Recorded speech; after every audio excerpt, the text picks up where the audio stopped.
Diretor Executivo HAG Feliciano da Costa Rosa Teten precisa dignifica o martir na mate nessa memória da geração Fonsira. Diretor Executivo HAG Feliciano hato questão neba estel hanya kenar fatin farol segunda ne. Nia dehan sociedade civil nia exigência durante ne mak precisa ona qualia com a ratificação emalakon forçada. Tamane precisa ratificar convenção emalakon. Parte ida maka sociedade civil durante ne nia exigência ida maka ida precisa ona kuliah sobre ratificação emalakon forçada. Nega?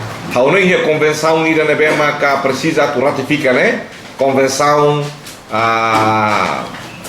emalakon forçada né precisa tu tahu atenção.